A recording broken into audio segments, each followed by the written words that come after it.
Quem tem a sua Bíblia,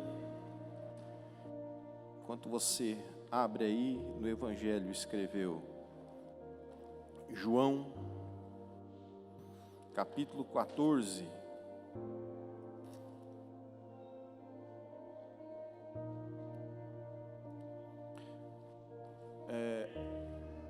Só mais alguns recados importantes aqui. Para a festa da nossa igreja em setembro, todos os irmãos e mulheres, os homens e mulheres que quiserem participar de um coral geral, por favor, procure a irmã Rosa. Os ensaios começarão já na próxima semana. Todos os pais que desejam que os seus filhos participem de um coral infantil, e quando eu falo homens e mulheres, crianças, é de todas as congregações, irmãos, todas as regionais, não é só aqui da catedral, tá bom, irmãos? Amém? Nós vamos unir todos num trabalho único. Então, de todas as regionais, congregações, pontos de pregação, irmãos e irmãs que queiram participar do coral devem procurar a irmã Rosa. Do coral infantil, a irmã Débora, esposa do irmão Jorge. Amém? Então procurem aí para participarem, amém? Os jovens que tiverem interesse também, procurem a Silvia e o Osiel. Os casais com a irmã Jaque e o irmão Rogério. E os departamentos da igreja vão se organizar em grupos para participarem da festa da igreja. Amém? Quem entendeu, diga amém. João, capítulo 14, nós temos aqui um texto bíblico interessante num diálogo de Jesus com os seus discípulos.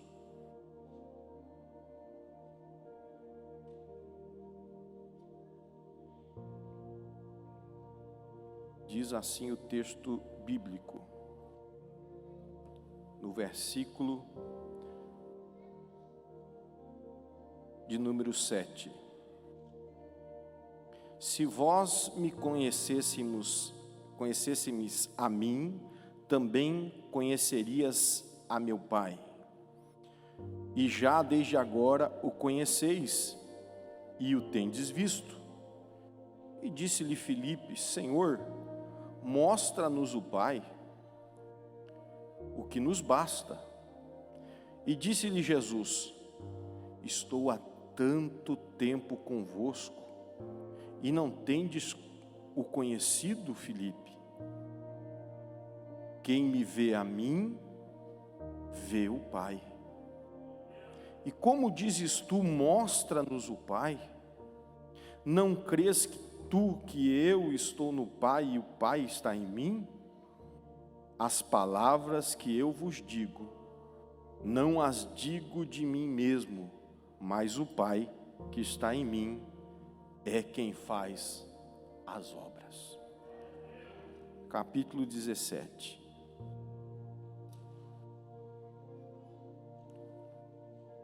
Jesus falou essas coisas e levantando os olhos ao céu, disse: Pai, é chegada a hora. Glorifica teu Filho, para que também o Filho te glorifique a ti. Versículo 25. Pai justo, o mundo não te conheceu, mas eu te conheci. E estes conhecerão que tu me enviaste a mim.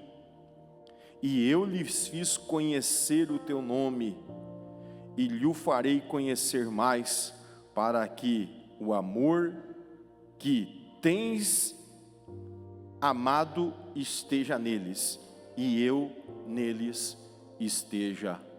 Amém. Feche os teus olhos, recline a tua fronte. Eterno Deus, Pai que está nos céus, muito obrigado, Senhor, pela oportunidade de estarmos com os teus filhos nessa noite, um dia tão especial, e nós queremos te glorificar, Senhor, e te adorarmos e bendizermos o teu nome em Cristo Jesus nosso Senhor. Amém e amém, Jesus. Amém, irmãos?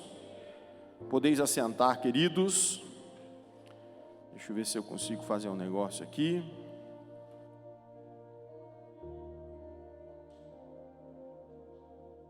Quem está alegre com Jesus, diga aleluia. Eu estou feliz com Jesus.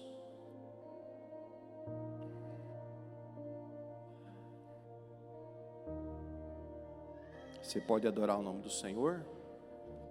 Apareceu aí? Apareceu. Negócio chique, né, irmãos? Oh, glória a Deus. Olha aí que bonito isso. Um pai e um destino. Ser pai, irmãos, é o maior privilégio que Deus concedeu ao homem. Não existe, irmãos, presente mais poderoso que Deus concedeu a um pai do que ele ser um gerador de filhos. Irmãos, a maior riqueza de um homem não está no seu trabalho. A maior riqueza de um homem não está nos bens que ele acumula. A maior riqueza que um homem pode ter na sua vida é um legado. A vida de um homem continua em seus filhos. A história de um homem continua nos seus filhos. Por isso que nós vemos alguns personagens bíblicos, irmãos, exaltando o homem que tem esse presente. É um presente, irmãos, dado por Deus. Às vezes nós temos filhos biológicos, que são aqueles que nós geramos. Às vezes nós temos filhos espirituais, aos quais também geramos. São dádivas de Deus. Há um jargão popular que diz que pai não é aquele que concebe, mas é aquele que cria. E ao criar um filho, você está colocando dentro da vida desse filho um legado que vai se perpetuar para o resto da sua vida. E ao mesmo tempo, este filho vai perpetuar esse legado no próximo filho.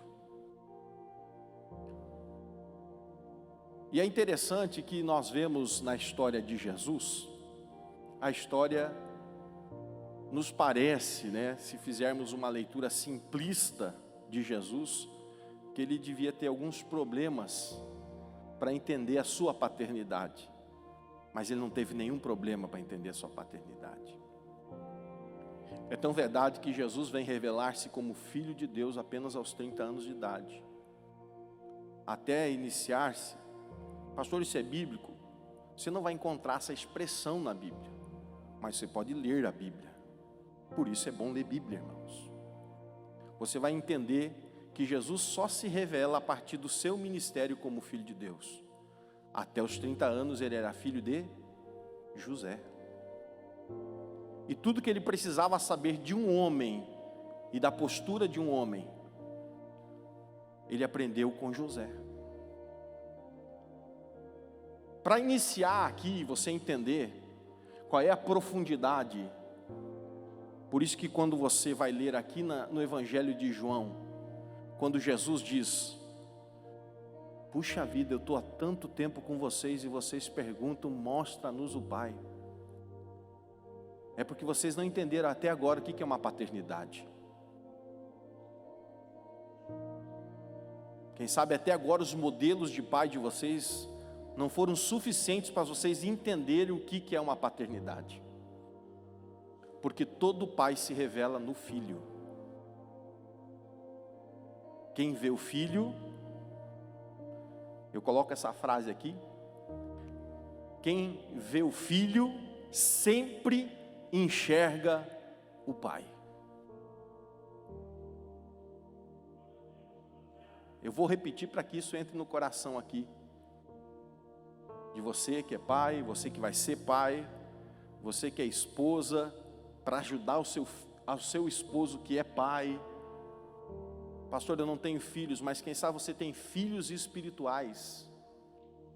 e a importância de você entender que as gerações que você produz revelam o seu caráter. E isso é bíblico. Quando você enxerga o filho, quem vê o filho sempre enxerga o pai. O pai sempre se revela através do filho. Ou seja, o sucesso de um homem, de um pai, é quando alguém olha para o seu filho e diz: ele anda nos mesmos caminhos do seu pai. E Jesus aprendeu isso com José. E eu inicio aqui uma introdução que nem faz parte desta explanação que eu quero trazer a vocês nessa noite, porque o Espírito Santo tocou no meu coração quando eu estava relendo e reestudando o tema, examinando o texto bíblico. No momento mais crucial de Jesus, qual foi, irmãos? O momento mais crucial de Jesus, talvez você pense, foi a cruz, pastor, quando ele já não aguentou mais e disse: está consumado, tetelestai. Mas não foi. Foi numa noite anterior, quando ele está no jardim do Getsemane, e ele está sozinho. Nem o melhor amigo dele estava presente. Ele estava só. E a Bíblia diz que ele começa a orar e dizer: Pai, se possível, passa de mim esse cálice. Se possível. Ou seja, dá a entender o texto que Jesus não desejava beber o cálice. Ou alguém tem alguma dúvida disso? O texto é latente, é claro, ele é explícito, ele diz: se possível, passa de mim esse cálice. Mas na mesma sentença Jesus diz que não se seja feita a minha, mas a tua vontade. Um pai pode se dizer um pai de sucesso, um pai pode se dizer um pai alegre, bem-aventurado no termo bíblico, mais do que feliz, quando um filho consegue expressar a frase: não seja feita a minha, mas seja feita a tua vontade. Irmão, Jesus foi o modelo de filho que todo pai quer.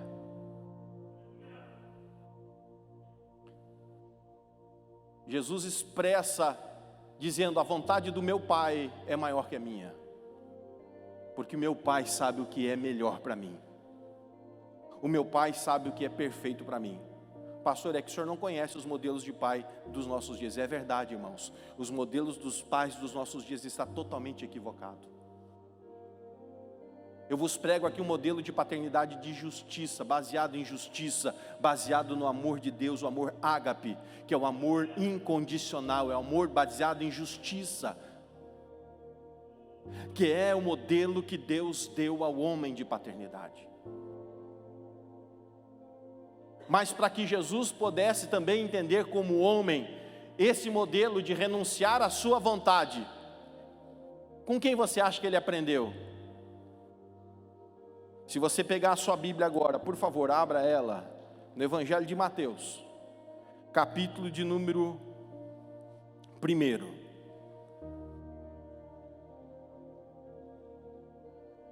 Versículo 18, você vai ver que lá está escrito: ora, o nascimento de Jesus Cristo foi assim.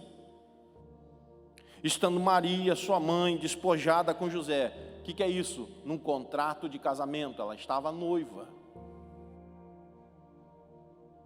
O meu texto aqui diz assim bem claro: antes de se ajuntarem. O que está querendo dizer para mim e para você o texto? Antes de terem qualquer relacionamento sexual, achou-se ter concebido do Espírito Santo. Então José, seu marido, como era o que, irmãos? Olha o modelo de paternidade: justo. Um modelo de pai baseado em justiça. Dá para dar um glória a Deus aí, irmãos? Não querendo infamar, intentou deixá-la secretamente. E projetando ele isso, eis que em sonho apareceu um anjo do Senhor, dizendo: José, filho de Davi, não temas por receber a Maria, tua mulher, porque nela está gerado do Espírito Santo. E ela dará à luz um filho, e lhe porás o nome de Jesus, porque ele salvará. O nome Jesus é o mesmo nome Josué no Antigo Testamento, que quer dizer Jeová salva. Por isso que aqui quer dizer, porque ele salvará o seu povo dos seus pecados. E tendo tudo isso acontecido para que se cumprisse o que fora dito pelo Senhor, pelo profeta: eis que a virgem conceberá e dará à luz a um filho, e ele será chamado pelo nome de Emanuel, que quer dizer Deus que está conosco, Deus presente, Deus no nosso meio, aleluia. Olha o versículo de número 24, aqui está o exemplo que Jesus seguiu no Getsemane. E José, despertando do sonho, fez como o anjo do Senhor lhe ordenara, e recebeu a sua mulher, e não a conheceu até que ela deu à luz ao seu filho primogênito, e pôs-lhe o nome de Jesus. José foi um exemplo de renúncia da sua própria vontade, para fazer a vontade do Deus Todo-Poderoso.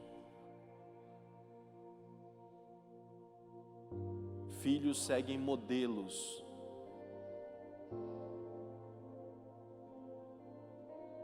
Filhos seguem exemplos. Aquilo que nós fazemos, nossos filhos vão fazer. Quem está entendendo, diga amém. Eu queria fazer algumas reflexões aqui no início. Eu já quero convidar, isso aqui é um curso, irmãos, que nós vamos ter aqui na igreja sobre paternidade. Nós vamos fazer só uma pincelada aqui para você ficar com gosto de querer mais. Amém? Esse curso vai abordar aqui 5 pontos essenciais. Primeiro, o que é a paternidade, que eu vou falar hoje. Segundo, um pai educador, que eu vou pincelar alguma coisa hoje. O pai como direcionador de um destino. Só que isso tem idade, viu, irmãos? A gente consegue dar esse destino para um filho até uma certa idade. Depois a gente não consegue mais. Por isso a importância de você entender. Vou até aqui riscar aqui, ó. Esse destino aqui, você consegue dar para o seu filho até uma certa idade. Se você perdeu essa idade, você não dá mais um destino ao seu filho. Quem entendeu, diga amém. É importante você entender isso. É importante você colocar isso no seu coração.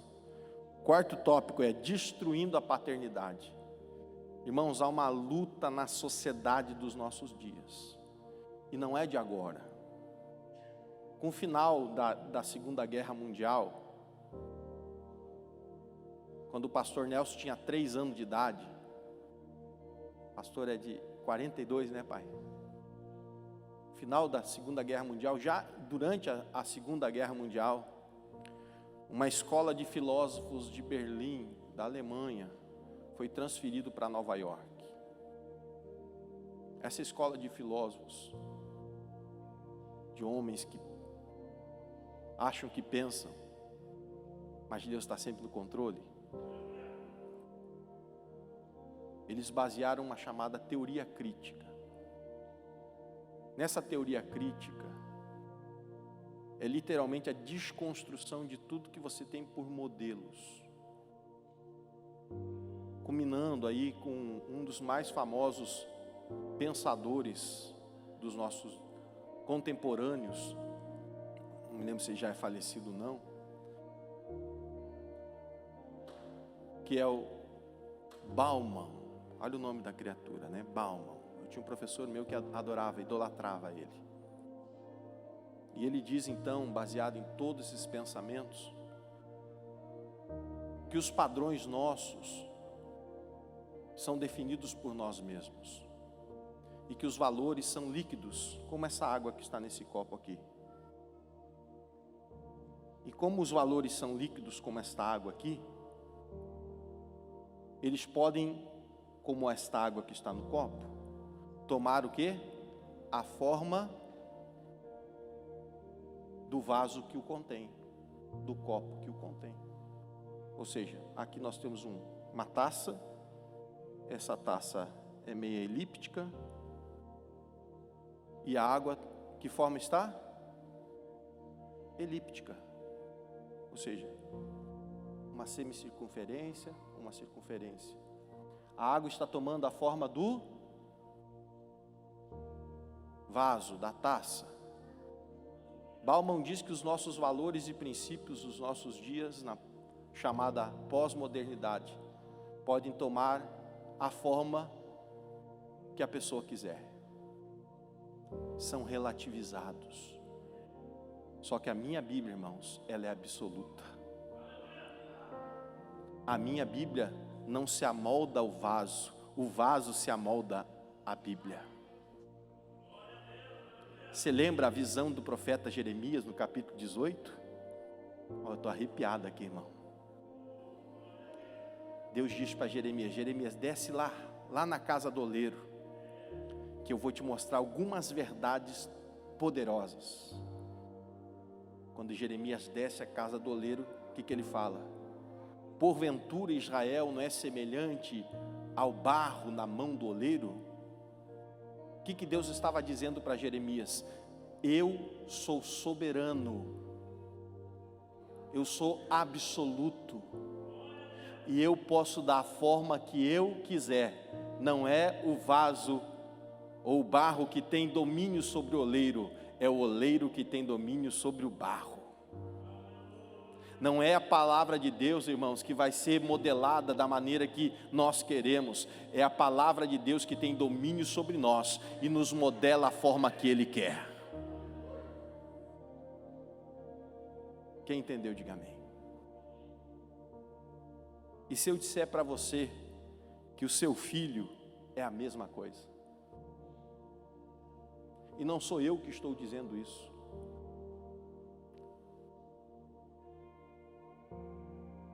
Todo mundo já ouviu aquelas frases, né? Freud explica. Sigmund Freud foi o pai da psicanálise. Estudou a mente humana, o seu comportamento.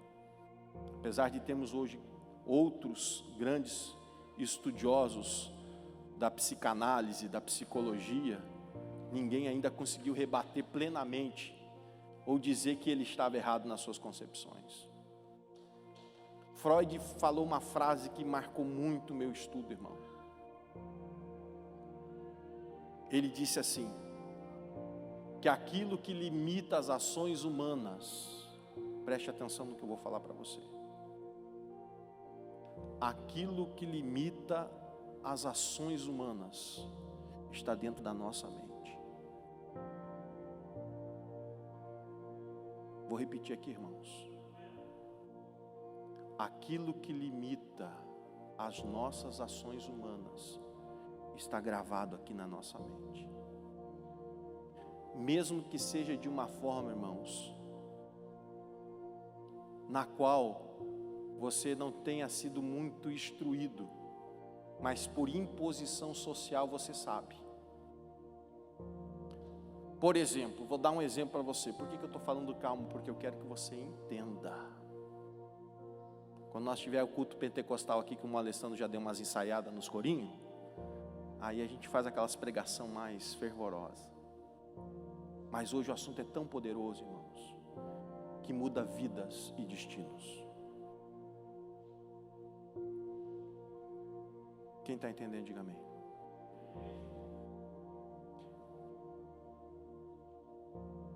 É tão verdade isso, que se eu perguntar para você, evangelista Mário Luiz, você sabe qual é o código, o artigo que diz que não pode matar no Código Penal? Você não sabe, mas você sabe que ele existe, né? Nicole, você sabe qual é o artigo do Código Penal que diz que você não pode roubar? Mas você sabe que ele existe, né? Está intrínseco no nosso coração. A construção social fez isso conosco.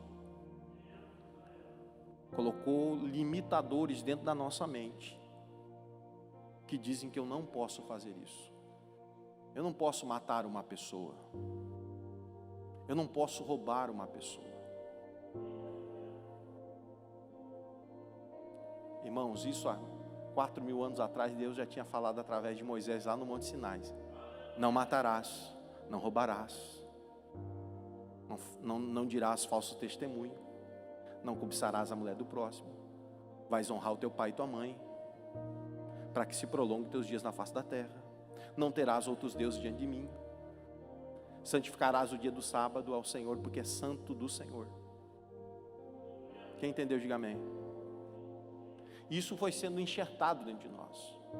Por exemplo, a sua casa tem um muro, sim ou não, irmão? Pastor, a minha é uma cerca. Tudo bem, irmão, amém. Mas tem ou não tem? Tem um limitador do terreno. Engraçado, né? O vizinho seu sabe que não pode entrar para dentro do seu terreno. Mas quem é que diz para ele que não pode entrar, irmão? Presbítero Elias tem um carro, não tem? Como é que todo mundo sabe que não pode tocar no seu carro, mexer no seu carro, depedrar o seu carro, destruir o seu carro?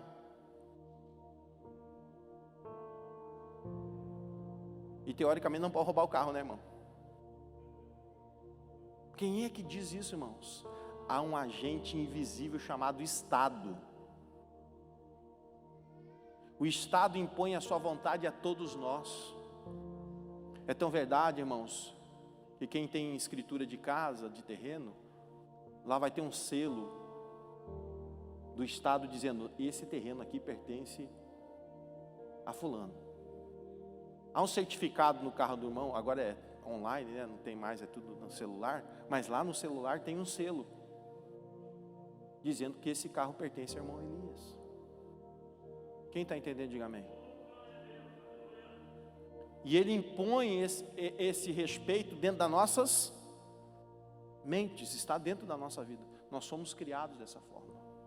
Só que quando você nasce, você não tem nada. A sua mente é uma mente vazia. É tão verdade que se eu perguntar aqui para você, quem lembra de uma cena sua com 2 anos de idade? Quem lembra com quem você brincou com 2 anos de idade? Ninguém lembra, irmãos. Porque o processo do pensamento humano começa a partir dos 3, 4 anos de idade. E a partir dessa idade é que começa a ser enxertada nas nossas almas. Por isso que há uma expressão que Jesus é o pastor das vossas almas.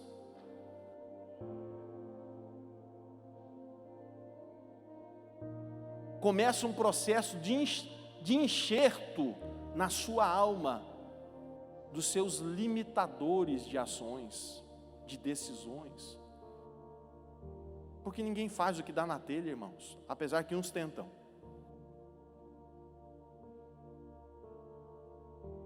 Porque quando uma pessoa não obedece os padrões estipulados, a pessoa é retirada do convívio social. Quem está entendendo, diga amém. E qual é o principal foco do diabo, irmãos? É mudar os padrões que Deus colocou. É mudar aquilo que Deus disse que é certo. E na carta aos Romanos, capítulo 1, a Bíblia é bem específica através do ministério do apóstolo Paulo, dizendo que os homens pegaram a verdade de Deus e transformaram em mentira, e a mentira em verdade. A especialidade do adversário das nossas almas é pegar a verdade de Deus e transformar em mentira, e pegar a mentira do diabo e transformá-la em verdade. E a minha pergunta é para vocês que estão aqui, pais, vocês que estão nos assistindo: você vai permitir que os seus filhos, que as suas próximas gerações, carreguem que valores? Que princípios? Quero fazer algumas reflexões com você. A palavra pai é uma palavra que vem do grego pater, que diferentemente do que às vezes a gente pensa, ele está ligado à nutrição, está ligado à proteção. Ou seja, pai é aquele que alimenta.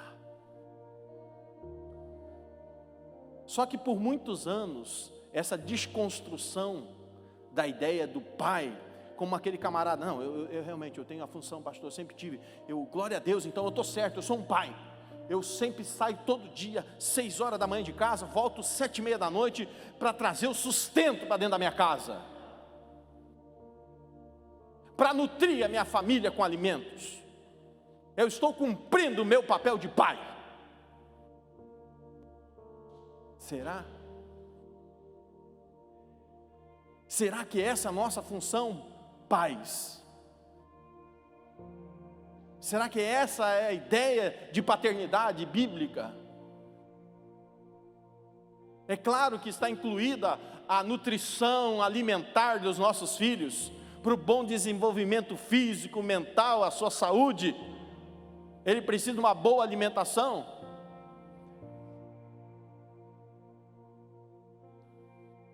O amor de um pai e de uma mãe é tão tamanho que se ele tiver que passar fome para que o filho possa comer, ele faz isso.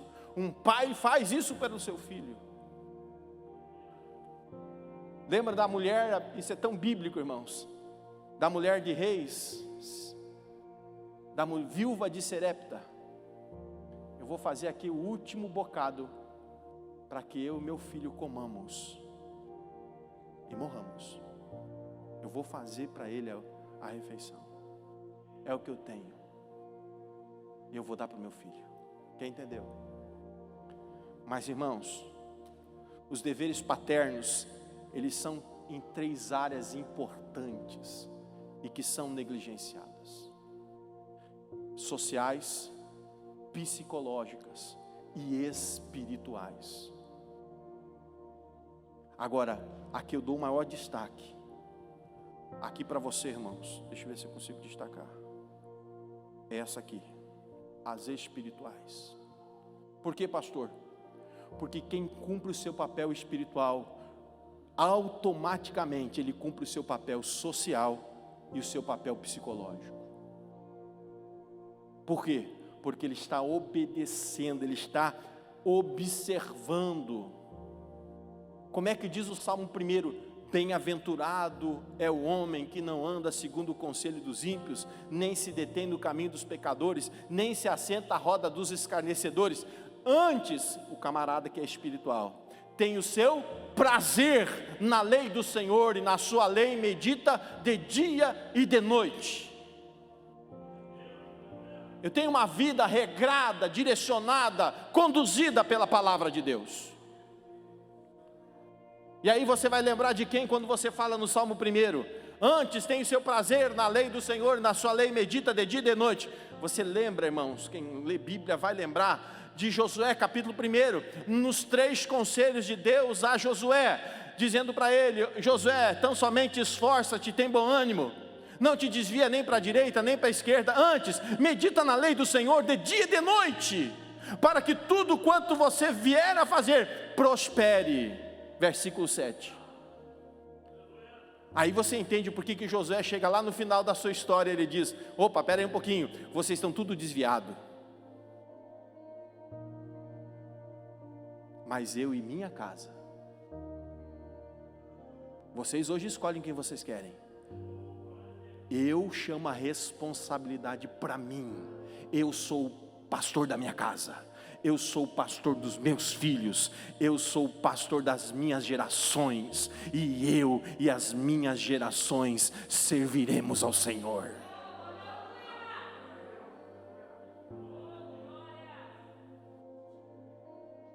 Você está entendendo, irmão? Há 3 coisas que um pai deve aos seus filhos: exemplo, exemplo e exemplo. Pastor, meu filho não ora. Quantas vezes teu filho te viu orando? Pastor, meu filho não quer saber de Bíblia. Quantas vezes teu filho te viu lendo a Bíblia? Pastor, meu filho não gosta da igreja. Será que é porque quando você se reúne com a tua família, você fala mal do pastor? Você fala mal da igreja? Você fala mal da esposa do pastor? Você murmura da irmã do círculo de oração?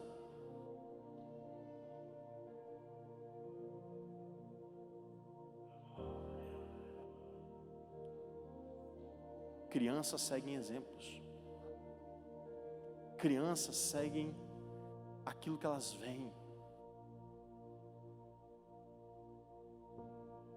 Agora eu garanto que se você começar a dizer, eu amo o meu pastor,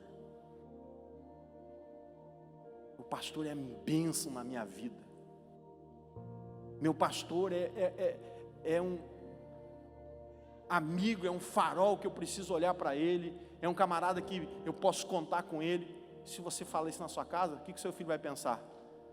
Cara, eu preciso ser amigo do pastor, eu preciso andar com o pastor. A minha igreja é uma bênção, eu amo a minha igreja. Sabe o que seu filho vai pensar? Rapaz, se meu pai e minha mãe amam a igreja, eu também tenho que amar. Eu amo estar na comunhão. Por quê? Porque filhos precisam de exemplo, exemplo e exemplo. O pior erro que um pai pode cometer é conhecer os ensinos espirituais das Escrituras Sagradas e deixar de transmiti-lo aos seus filhos. É o pior erro. Irmãos, eu vou falar uma coisa muito séria aqui para você.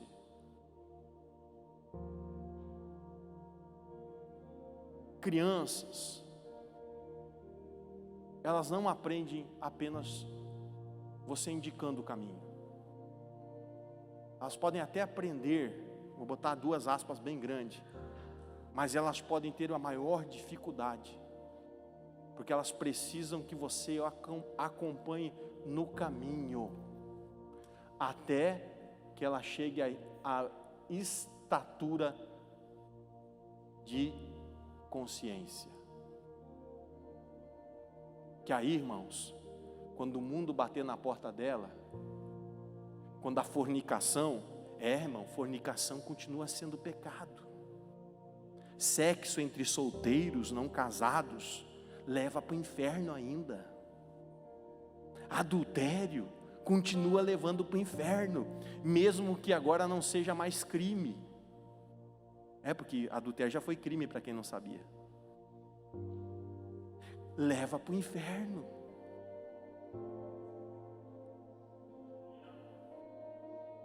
Cuidado aí com os jovens dormindo um na casa dos outros. Vou aproveitar para dar o recado aqui.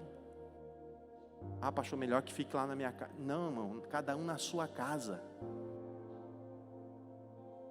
Porque depois que apareceu o problema, não venha me procurar. Porque todo mundo sabe o que certo e errado é errado. Quem entendeu, diga amém.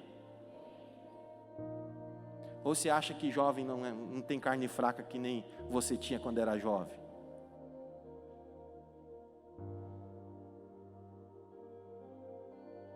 Quem entendeu, diga amém. Se não dá para dizer amém, irmão, diga misericórdia. Vamos começar a colocar umas coisas no lugar. Vamos começar, irmãos, a entender que nós somos crentes e que nós precisamos fazer a coisa certa. Puxa, pastor, eu vim aqui para um culto, eu queria sair daqui tão alegre, estou saindo daqui tão triste. Não, irmão. Eu prefiro que você saia daqui triste, pensando nas ações que você precisa tomar na sua vida, como pais e como mães, para proteger os seus filhos, e no dia que você chegar na eternidade, ter a alegria de chegar com eles. Porque a maior tristeza que eu posso ver nos nossos dias, irmãos, é muitos pais que muitas vezes estão na igreja e os seus filhos não estão. E eu sei que você também, pai, se entristece com isso. Não fique triste comigo.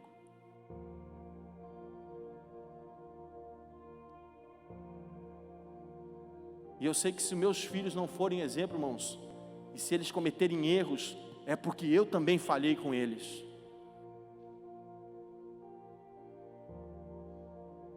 É porque eu também errei em algum lugar com eles.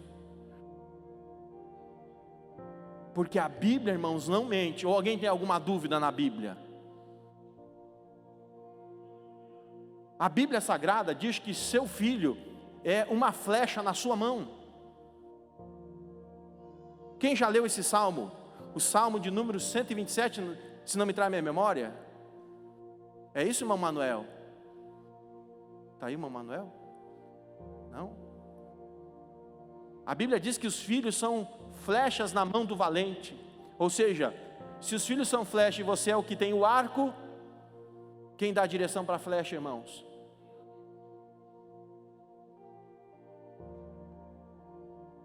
A Bíblia diz em Provérbios 21 que se você ensina o seu filho no caminho, não é apontar o caminho, mas é estar com ele no caminho, até que ele desenvolva a idade da consciência, aonde ele vai ter as suas limitações enxertadas dentro da sua alma, que vão dizer para ele o que ele deve fazer de certo e errado na vida. Até ele chegar a essa idade, irmão, você tem que estar com ele no caminho. E a Bíblia diz que crescendo ele não vai se desviar dele. Todavia, se ele se desviar, você pode ter certeza que quando ele chegar lá no fundo do poço, ele vai lembrar da casa do pai e vai dizer: opa, lá na casa do meu pai tinha pão sobrando, e eu estou perecendo aqui de fome. Sabe o que eu vou fazer? Eu vou me levantar daqui, eu vou ter com meu pai, e eu vou dizer para ele: pai, eu pequei contra o céu e perante ti, eu não sou digno de ser chamado teu filho, faz-me como um dos teus jornaleiros. Quem está entendendo, diga amém. Ou seja, mesmo que teu filho se desvie, mesmo que teu filho caia, se você plantou a semente da forma correta, vai chegar a hora que ele vai voltar para casa. Fique tranquilo. Fique muito tranquilo, meu irmão. Olha que coisa interessante.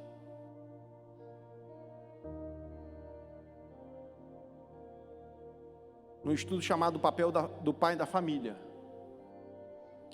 diz que desde o útero, a criança... Tem alguma irmã grávida aqui? Não? Uma Miriam lá do Getúlio está grávida, né? A Bíblia diz assim, perdão, o estudo, a criança já escuta no útero. Você já pensou numa coisa dessa?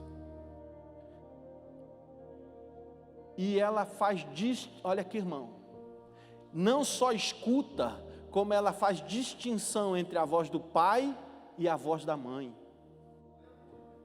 Olha que Deus tremendo esse que você serve.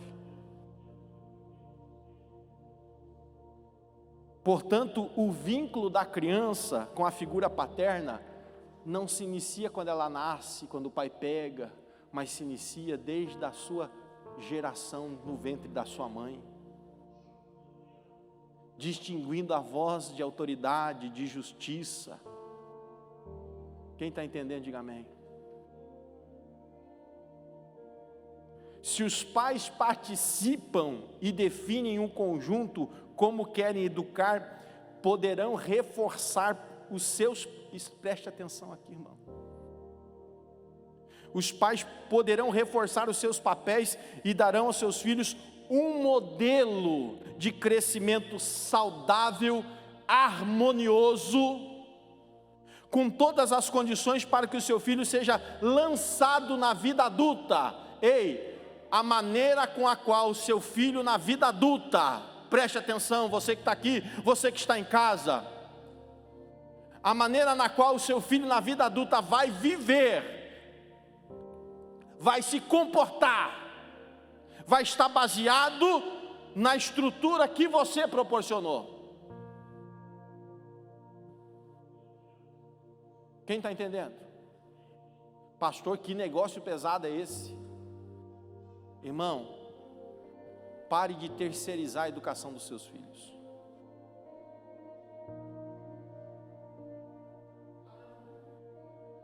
É fácil? Não é, irmãos. É tranquilo? Não, não é, irmãos. Se você não souber harmonia, por isso que aqui, ó, vou destacar a palavra aqui, irmão. Olha aqui. Saudável e harmonioso.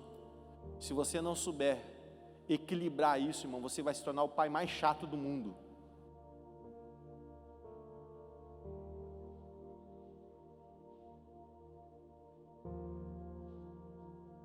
Você tem que saber ponderar, conduzir, educar, ministrar, orar, trazer a palavra, fazer que a palavra de Deus seja prazer e não um fardo.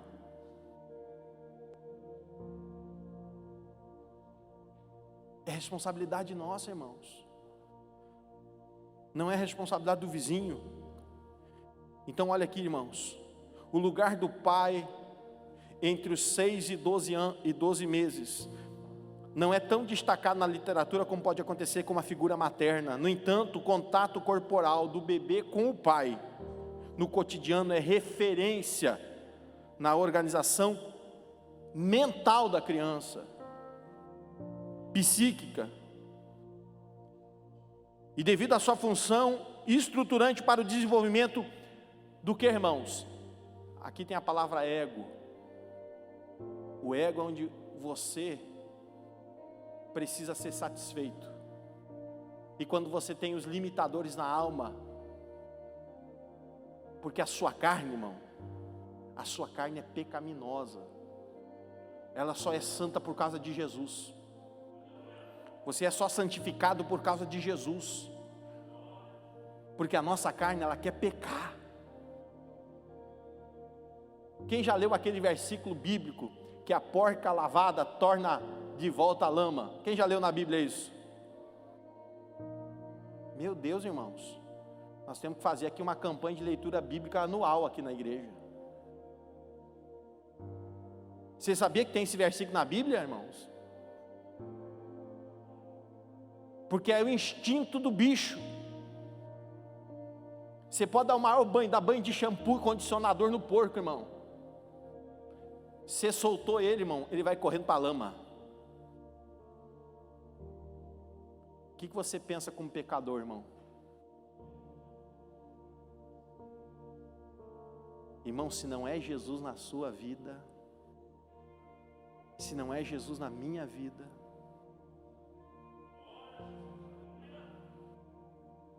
aí vem Jesus e coloca em nós o chamado novo nascimento. Então, irmãos, eu quero deixar aqui, porque a nossa hora está correndo, eu preciso orar com você.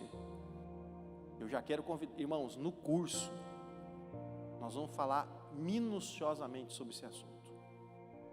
Quero convidar os pais, as mães também, apesar de ser um assunto específico de modelo de paternidade, resgatando essa paternidade de pai destino, de pai que vai lançar um filho no mundo, principalmente pais que têm filhos pequenos, mas avós que também quiserem participar, para ajudarem os mais jovens. Eu quero destacar o que está nesse estudo aqui, o papel do pai na sociedade. Pode-se observar, né? Pode-se observar que os filhos necessitam de apoio, de segurança, de valores que naturalmente cabe ao pai transmitir. Isso já está claro, irmãos. Pode hoje ser distorcido, mas sempre será assim. Por isso que outros modelos de família, irmãos, têm problemas.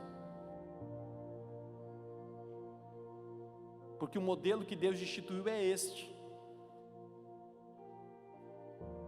São transmitidos naturalmente. A criança se desapega a partir dos 4 a 6 anos do modelo materno, da mãe, e ela começa a olhar para o pai como modelo de postura, de comportamento, de valores.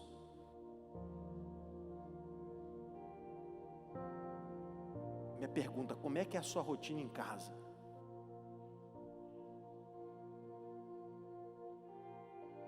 Eu sei porque eu tenho lutado muito com a minha rotina. Tenho que fazer meu auto-julgamento também. Como é que é a nossa rotina familiar em casa? Eu sei, irmãos, nós trabalhamos pesado a semana inteira. Nós temos vontade de chegar em casa e se atirar no sofá. Dá o controle da TV aqui para mim. Papai está cansado.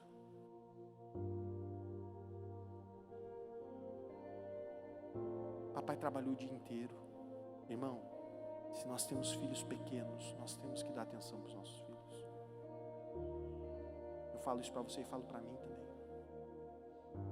Porque depois não tem mais o que fazer.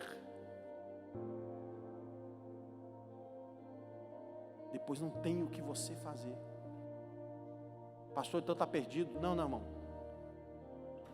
Não tem o que fazer em relação ao teu filho. Você não vai conseguir mais moldar ele, colocar dentro da cabeça dele. O que dá para fazer, pastor? Orar. Dá para você dobrar o joelho todo dia e pedir por misericórdia.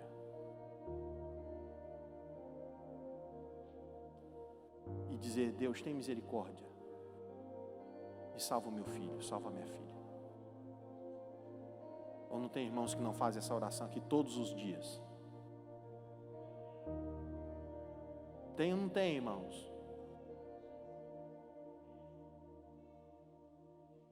Os jovens procuram no pai um modelo. Olha aqui, irmão. O quê? Modelo. Com o qual possam se identificar. Agora olha aqui, irmãos. Deixa eu apagar aqui para...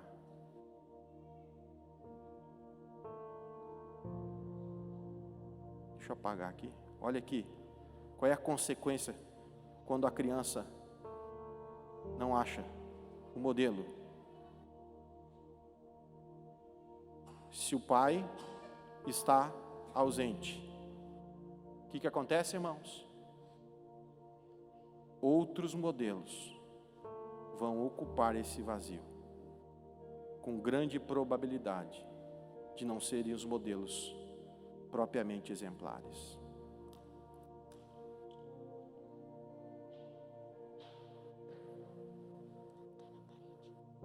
Não está aparecendo aí para os irmãos? Pô, perdão, queridos, eu achei que estava aparecendo. Quero que você veja isso. Obrigado, meu filho.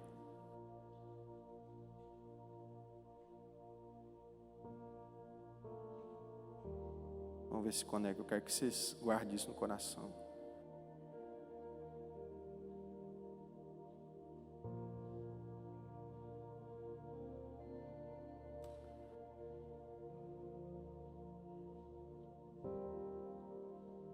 Apareceu? Aqui, irmãos. Se o pai está ausente, outros modelos vão ocupar esse vazio com grande probabilidade de eles não serem os modelos propriamente exemplares. Está também no livro O Papel do Pai na Sociedade. Irmãos, quando uma criança está na faixa de desenvolvimento e ela não tem o seu pai e sua mãe presente, alguém vai ocupar esse espaço. Seja o Felipe Neto. Que modelo de referência, né, irmãos?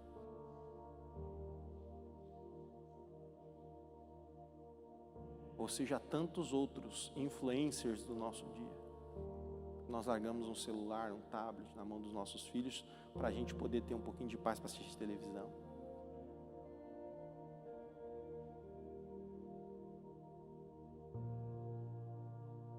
Depois não há o que fazer, irmãos. Pastor, que palavra dura para um dia dos pais. Mas, irmãos, o meu desejo é que você não perca essa oportunidade de ser um pai excelência. Sabe por quê? Para que você tenha um filho como modelo de Jesus. Quem vê a mim, vê o Pai. Eu estou no Pai e o Pai está em mim. Sabe o que o mundo está ansioso, irmãos? Sabe como é que o mundo sabe que você é um filho de Deus? Quando ele vê Deus em você. Quando ele vê a manifestação do seu Pai em você. Quando ele vê as obras do Pai em você. Quando você fala a linguagem que o Pai fala. Quando você realiza as obras que o Pai realiza. E é tão maravilhoso que Jesus diz assim: eu faço obras. Em João você vê escrito isso. Mas vocês farão obras maiores ainda.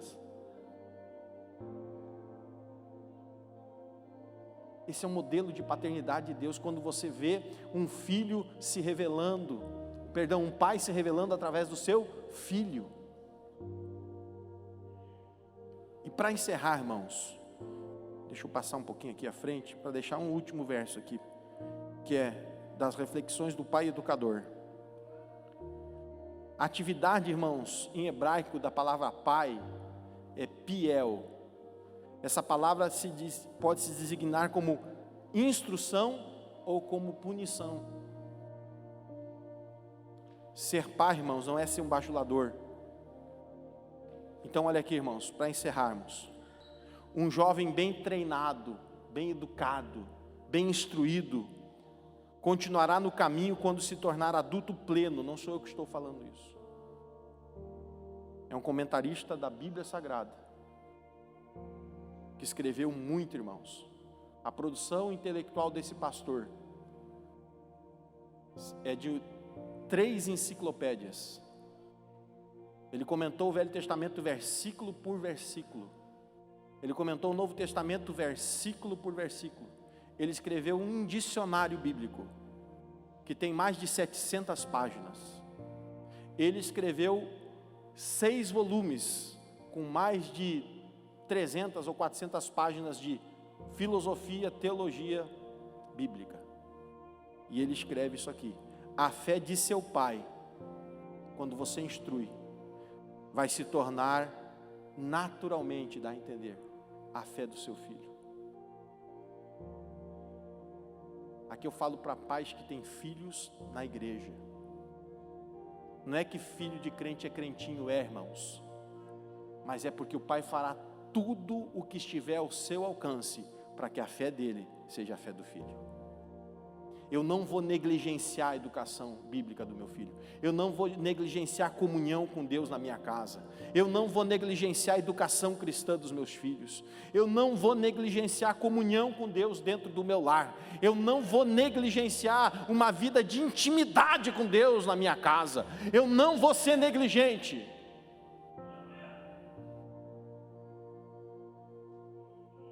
Porque eu vou falar aqui uma frase, irmãos.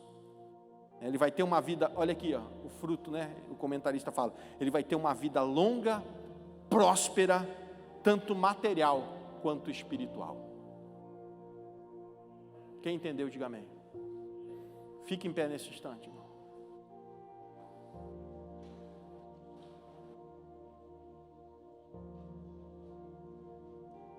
Eu podia aqui ter pulado num pé só, eu podia ter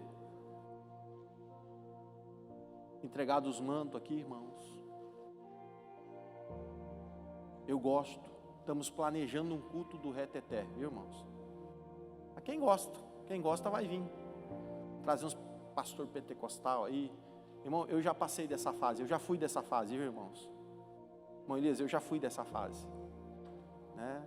Eu já fui da fase, aqui quem viveu no auditório comigo aqui, a gente já foi daquela fase do manto de helicóptero, né?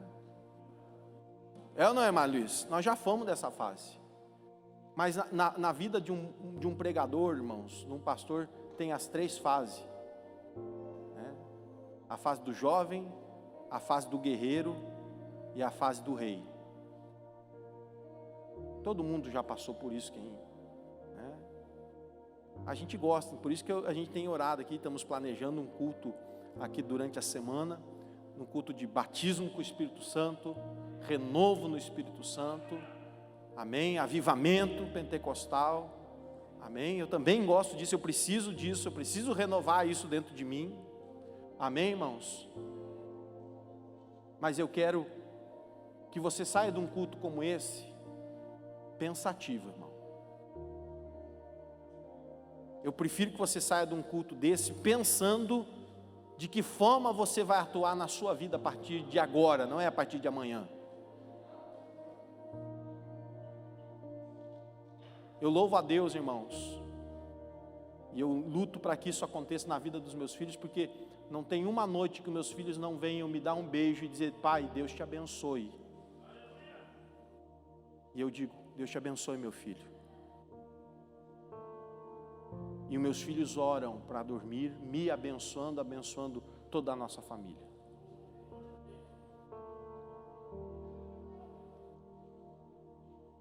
Eu luto para que todos os dias meus filhos leiam a Bíblia.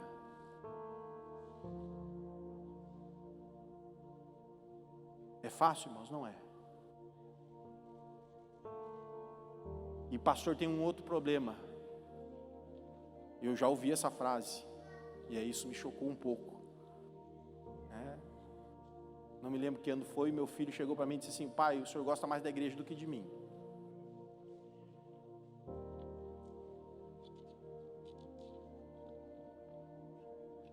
O senhor está mais na igreja do que está com a gente. Aí você tem que saber equilibrar as coisas, irmãos. Quem entendeu, diga amém. Na sua vida pode não ser diferente. Seu filho pode dizer: pai, o senhor gosta mais do seu trabalho do que o senhor gosta de nós. Porque quando o senhor chega em casa, o senhor está cansado, o senhor não quer fazer nada. Ou só quer nos levar para a igreja. Irmão, igreja não pode ser fardo para a família. A igreja tem que ser um prazer para a família. Amém? Igreja tem que ser prazer. Olha o que diz Davi: alegrei-me quando me disseram: vamos à casa do Senhor. Davi dizia: meu prazer mais vale um dia nos teus átrios do que 1000 fora deles.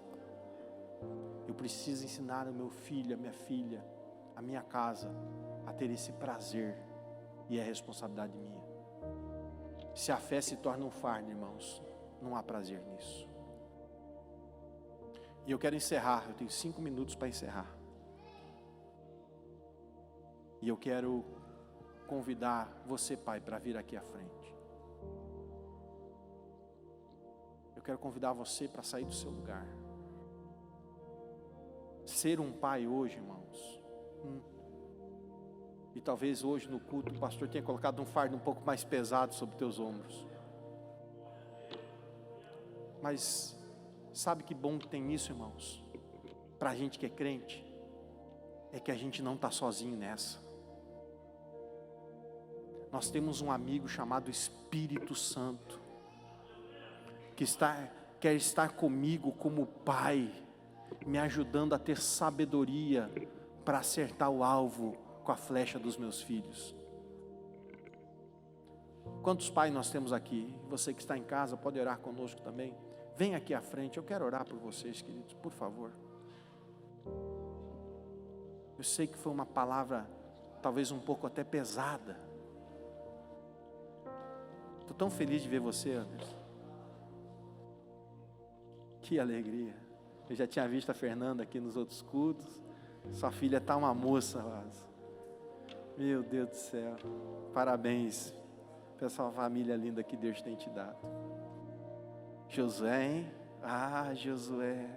Você já está conversando com o teu nenê, Josué? Oh, glória a Deus. Está ali, né? Oh, glória. Que maravilha. Você vai ver que emoção que é. Ser pai é o maior presente que Deus tem nos dado, irmãos.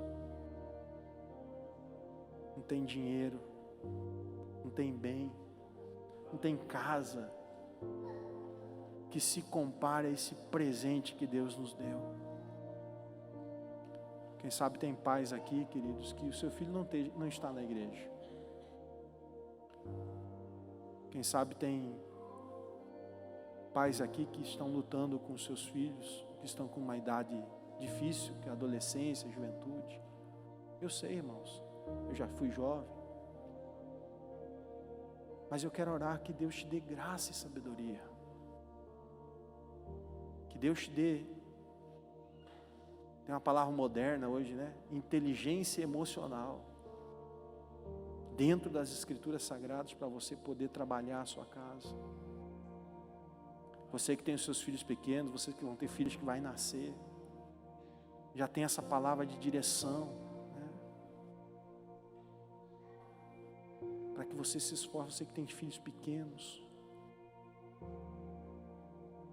não abra mão do seu papel de ser o guia, o direcionador da vida dos teus filhos, de ser o modelo a ser seguido.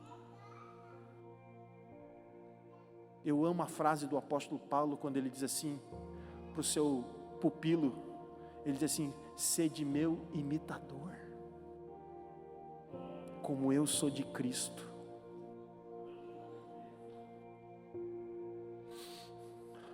Meu Deus, que a gente possa fazer isso, irmãos. Que nós sejamos um modelo de paternidade, para bater no peito e dizer: meu filho, imita o teu pai como o teu pai imita a Cristo.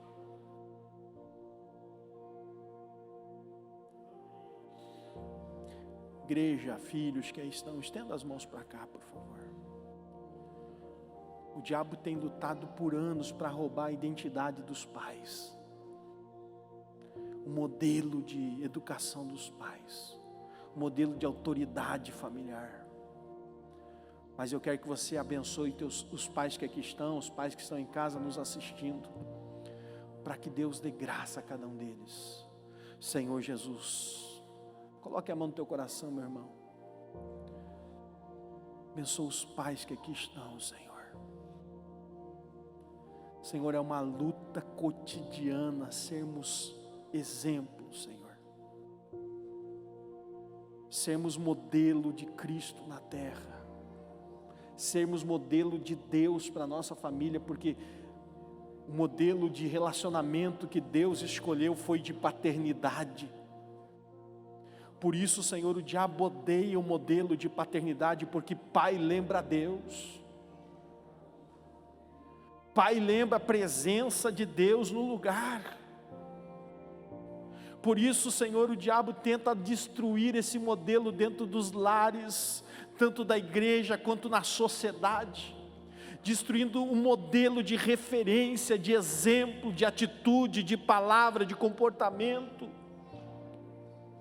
Mas eu quero, Senhor, nessa noite rogar, Senhor, pelos pais daqui da igreja, Senhor, e também pela sociedade de uma maneira geral, Senhor, para que através dos pais que estão na igreja, se transformem em modelos de pais para a sociedade, para que a sociedade possa ver nos pais da igreja, que eles são os exemplos de pais a serem seguidos, de pais a serem imitados, em palavras, em comportamentos, em ações, em gestos, em educação, Senhor, em ensino, E eu quero profetizar que estes pais que estão aqui na frente produzirão, Senhor, filhos excelentes para a igreja, para a sociedade, oh Senhor, para o trabalho, para a escola. Eu quero profetizar, Senhor, que eles serão exemplos, Senhor, que produzirão filhos excelentes, filhos abençoados, gerações abençoadas. Senhor, serão pais que vão nutrir emocionalmente, psicologicamente, espiritualmente os seus filhos e as suas gerações. E eu quero profetizar que eles verão a bênção do Senhor nos filhos dos seus filhos, e que a palavra tua vai se cumprir neles, Senhor, que diz que o Senhor acompanha a bondade dos pais aos filhos até 1000 gerações. Senhor, se as nossas gerações viverem 1000 gerações, que elas sejam abençoadas por causa dos pais que aqui estão, porque esse é o modelo que tu tens nos ensinado, Senhor. E eu quero abençoar a vida dos meus irmãos, abençoando também aqueles que estão em casa, Senhor. Muito obrigado, Senhor. E Senhor, Senhor, se há famílias aqui, Senhor, se pais que estão pedindo, Senhor, tu podes mudar histórias de famílias aqui, Senhor. Tu pode mudar histórias de paternidade aqui, Senhor. Tu pode mudar a história de famílias em casa que estão nos assistindo aqui hoje, Senhor. Nós abençoamos em nome de Jesus. Que o grande amor de Deus, a paz de nosso Senhor e Salvador Jesus Cristo e as consolações do Espírito Santo de Deus seja sobre cada uma das famílias, hoje e sempre. Amém e amém, Jesus.